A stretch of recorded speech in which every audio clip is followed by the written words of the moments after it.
뷰티풀 굿모닝 시간입니다. 오늘은 루크투자연구소 임순재 대표와 함께합니다. 어서 오세요. 네, 안녕하십니까? 저희 시간 외부터 체크하고 넘어가도록 하겠습니다. 시간 외 특징주들입니다. 챗 GPT가 인기몰이를 하면서 AI 관련주 전반에 매수세가 몰리고 있습니다. 특히 마이크로소프트가 오픈 AI에 100억 달러를 투자할 것이라는 소식에 국내 AI 관련주들에게 드라이브를 걸더니 어제장에서는 KT가 이제는 한국형 챗 GPT를 만들겠다라고 선언을 하면서 관련주들이 일제히 올랐습니다. 노볼 M&B 그리고 아이원 각각 이날은 9%대 그리고 3%대 상승합니다. 그리고 어제 아이원 같은 경우에는 14%대 올랐다는 점도 참고하시길 바라겠습니다. 요 며칠 주춤했던 원전주들, 오늘은 원전주들의 순번이 다시 돌아온 걸까요? 시간 외 기업에서 여러 원전 기업들이 눈에 띄었습니다. 그 안에서 가장 많이 움직인 두 기업은 보성파워텍 그리고 G2파워인데요. 보성파워텍은 7.63% 움직이고 G2파워는 시간 외에서 3.42% 상승합니다. 시간 외 종목에서 저희 어떤 기업을 보면 좋을까요? 네, 어제 같은 경우는 올라간 종목을 본다라고 하게 되면 이제 원전 관련주들 같은 경우는 이제 SMR 투자 관련돼서 올라갔다라고 보시면 될 것 같고요. 오늘 같은 경우 좀 약간 좀 달라질 수 있으니까 그런 점 참고해 주시면 좋을 것 같습니다. 오늘 관심 있게 보실 종목은 캠시스 한번 보면 어떨까라는 생각을 해보고 있습니다.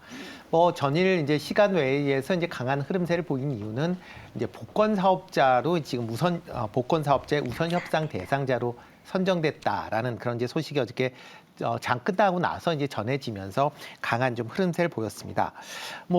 국내 이제 연간 이제 복권 판매량이 한 6조 5천억 정도 이제 된다라고 이제 추정이 되고 있는데요. 그 중에서 위탁 수수료가 한 1% 정도인 640억 정도가 이제 기록이 됩니다. 그렇게 되면 이제 그만큼 매출 기준에서 본다라고 하게 되면 증가할 수 있다라는 게 아마 시장에서 좀 긍정적으로 미치지 않았나라고 보여집니다. 다만 이렇게 이제 복권 관리에 관련돼서 순수하게 이제 영업 위탁 수수료에서 실질적으로 들어간 비용을 제외한다라고 하게 되면 순이익이 증가하는 거는 한 10에서 한 15억 정도 증가한다라고 보니까 실질적으로 복권 관련된 부분에 대한 그런 실적은 개선세는 아주 크다라고 볼 수는 좀 없다라는 것도 좀 감안해 주시면 좋을 것 같습니다. 그거보다 이제 캠시스 같은 경우에는 이제 기본적으로 하고 있는 게 카메라 모듈 관련된 사업이다라고 보시면 될 것 같고요. 삼성전자에서 2월 1일 날 갤럭시 S23 시리즈를 이제 발표할 걸로 예정이 되어 있습니다. 현재 이제 S23 시리즈의 지금 후방이나 전방 카메라에 캠시스 제품이 지금 납품이 될 걸로 지금 예정이 되어 있기 때문에 S23이 출시된다라고 하게 되면 그와 관련된 핸드폰 부품 관련주들이 전반적으로 한번 시장에서 관심을 받을 가능성은 충분히 있으니까 그런 점에서 관심을 갖고 접근해 보시는 게 어떨까라는 생각을 해보고 있고요. 지난 한 달간 외국인이 한 24만 주 정도 순매수를 할 만큼 외국인 매수세가 탄탄했다라는 생각하시면 될 것 같습니다. 어저께 그 가격보다는 조금 높게 오늘 시작할 걸로 예상이 되고 있는데요. 2,000원 이하에서는 매수해도 괜찮지 않을까라는 생각이 들고요. 목표 가격은 2,500원, 손절은 1,800원에 하시면 어떨까 싶습니다. 시간 외 특징주에서는 캠시스 설명을 해주셨고요. 원전주들 같은 경우에는 어제장에서는 SMR 관련돼서 올라왔지만 오늘장에서는 투자 주의도 경고를 해주셨습니다. 이어서 저희 외국인과 기관의 순매수 특징주들도 만나보도록 하겠습니다. 저희 먼저 외국인부터 보도록 할게요. 외국인의 수급 안에서 관심 종목 찾아볼까요? 미국 항공사죠. 유나이티드 항공이 시장 예상치를 웃도는 호실적을 기록했습니다. 사람들이 이제는 여행도 많이 가고 항공 운임도 상승하면서 실적을 이끌어준 겁니다. 그러자 항공주들이 움직였습니다. 여기에다가 2022년에 항공 교통량을 집계해봤을 때 우리나라 하늘길을 이용한 항공기는 1년 사이에 무려 16%나 증가했고 특히 해외여행 심리 회복에 따라서 국제선의 항공 교통량이 전년 대비 36% 증가했다는 점이 외국인의 수급을 함께 견인을 해줬습니다. 같은 리오프닝의 테마 안에서 FNF도 볼까요? MLB 등을 운영 중으로 최근 엔터테인먼트 자회사를 설립하고 글로벌 K-팝 스타 육성에 나선다고 밝히면서 외국인의 매수세가 4일째 들어오고 있습니다. 증권가에서도 4분기 실적은 예상보다 따뜻했던 날씨, 그리고 중국의 코로나 재확산으로 예상보다 밋밋할 수는 있지만 리오프닝이 가시화되면 업사이드가 가장 클 것에 베팅을 했습니다. 외국인의 수급 종목 중에서 한 종목 골라주시죠, 대표님. 네, 뭐 요즘에 중국 관련 리오프닝 관련주는 한창 그 시장에서 관심을 받고 있는데요. 그 중에 한 종목이 이제 FNF 좀 관심 있게 보시면 어떨까 싶습니다. 뭐 중국 관련된 리오프닝이 이제 지금 현재 뭐 계속 방역이 이제 완화가 되면서 기대감이 커져 있는 그런 상황입니다. 그렇지만 중국 내에서 코로나 확진자 수가 계속 증가를 하면서 리오프닝이 조금 더뎌지는 거 아닌가라는 그런 우려 섞인 이제 전망도 같이 나오고 있는 게 사실인 거고요. 그렇지만 이제 중국의 코로나 확진자 수를 본다라고 하게 되면 이제 중국의 일선 이제 도시라고 하는 베이징이나 상해, 심천 같은 경우는 일단 고점이 지나간 거 아니냐라는 그런 이제 얘기들이 많이 나오고 있고요. 뭐 이선 도시 같은 경우에는 아마 춘절이 지난다라고 하게 되면 고점이 지날 걸로 예상이 되고 있습니다. 기타 뭐 농촌 지역까지도 감안을 한다라고 하게 되면 2월 한 중순 이후에는 아마 코로나 확진자 수가 이제 중국에서도 급격히 줄어들 가능성은 있다라고 보여지고요. 그 이후서부터는 이제 본격적인 리오프닝에 대한 관련된 행동들이 뭐 이루어질 걸로 그렇게 예상이 되고 있습니다. 특히 3월달 중국의 양회가 이제 개최가 되면서 향후의 경제 방향 자체도 이런 중국 내수 시장을 활성화시키는 그런 이제 기대감도 같이 존재한다라고 보시면 될 것 같습니다. 뭐 F&B 같은 경우는 이제 중국 매출 비중이 뭐 상당히 이제 커진 그런 상황입니다. 특히 중국 내에 이제 MLB 이제 브랜드 자체의 판매 호조로 인해서 그동안 이제 실적이 상당히 개선되는 그런 효과를 기록을 했습니다. 특히 이제 중국 진출 2년 만에 중국의 이제 주요 패션 브랜드 매출 중에 34위를 기록할 만큼 MLB의 판매가 상당히 진척이 되고 있는 그런 상황이다라고 보시면 될 것 같고요. 작년 이제 3월 그러니까 9월 말이죠. 현재 오프라인 매장이 817개를 기록을 할 만큼 회사 가이던스에서 얘기했던 800개를 넘어갈 만큼 그만큼 뭐 중국의 이제 코로나 방역에도 매출 성장세는 꾸준했었다라고 보시면 될 것 같습니다. 뭐 올해 같은 경우도 뭐 2분기서부터 아마 중국에서 본격적으로 리오프닝이 되고 야외 활동이 활발히 이루어진다라고 하게 되면 이런 스포츠웨어 관련된 매출이 증가할 걸로 예상이 되고 있고요. 그런 점을 좀 감안을 해서 같이 보시면 좋지 않을까 싶습니다. 그렇다면 네. 리오프닝 안에서 혹시 의류 소비재 쪽, 그 스포츠 쪽, 의료 쪽에 무게를 두시는 건가요? 아니면 다른 유망한 섹터가 있다고 보시나요? 일단 뭐 중국 관련돼서 뭐 리오프닝은 뭐 가장 그 중국에서 이제 내수 시장에서 경쟁력이 있는 그런 이제 기업체 중심으로 좀 관심 있게 보시면 좋을 것 같고요.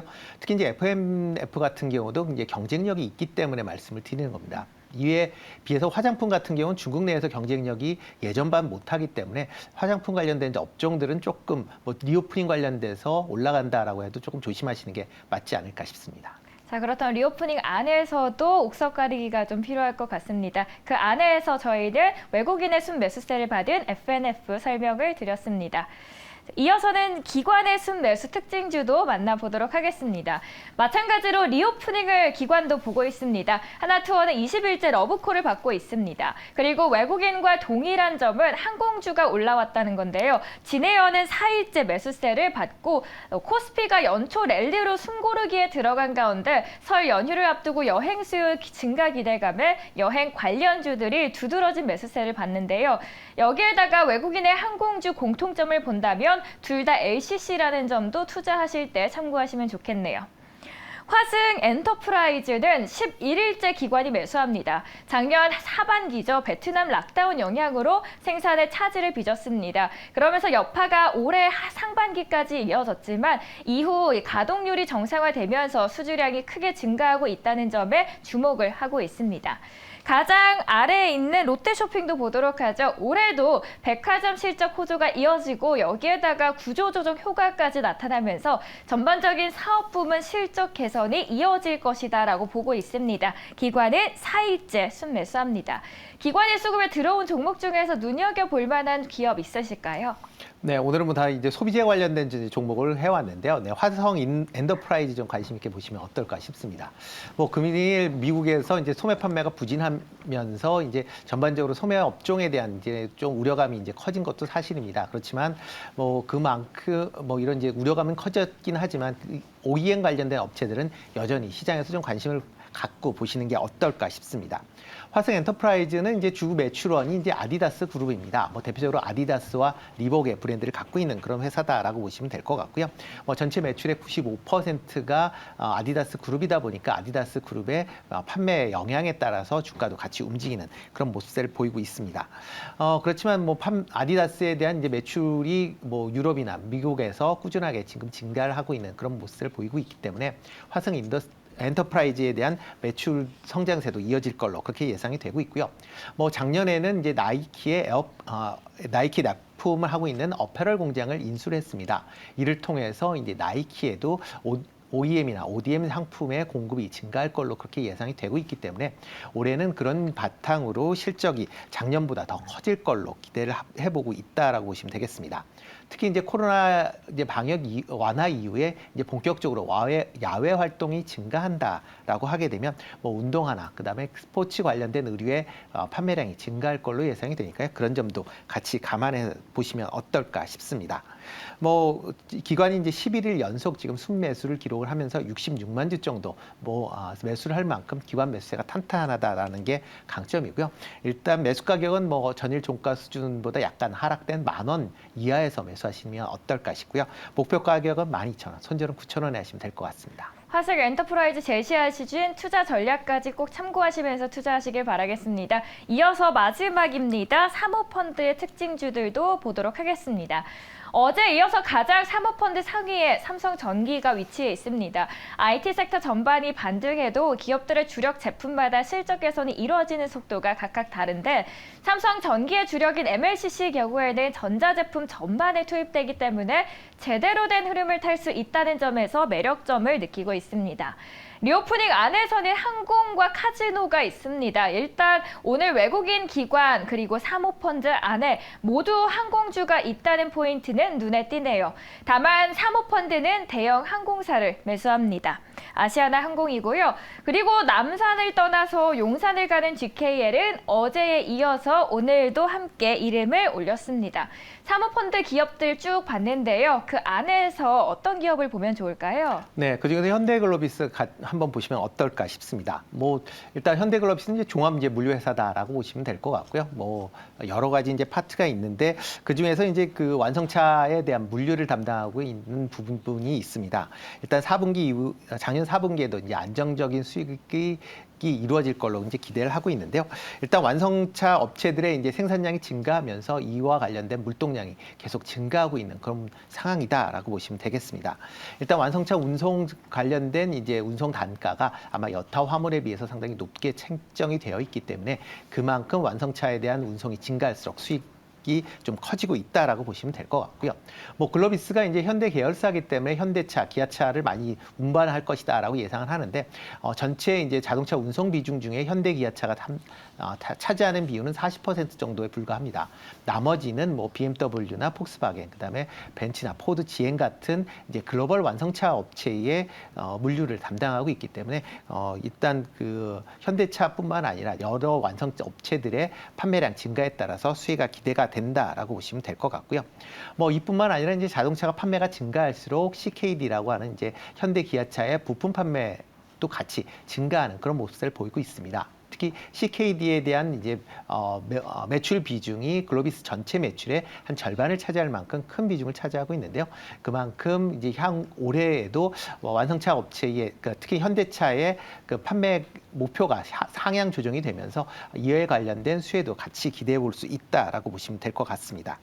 이에 따라서 올해 이제 시장 컨센서스도 작년 수준 이상으로 지금 유지를 할 만큼 경제가 둔화가 된다라는 그런 속에서도 긍정적인 그런 실적이 기대가 된다라는 것도 강점이 아닌가 싶고요. 뭐 최근 사모펀드가 8일 연속 순매수를 보이고 있고요. 기관 같은 경우도 11일 기관 같은 경우도 한 11만 주 정도 최근에 순매수를 보였습니다. 전일 같은 경우는 외국인 기관이 동시 순매수를 보였고요. 뭐 매수 가격은 뭐 전 종가 수준이 17만 5천 원 정도에 매수하시면 어떨까 싶고요. 목표 가격은 20만 원, 손절은 16만 원에 하시면 되지 않을까 싶습니다.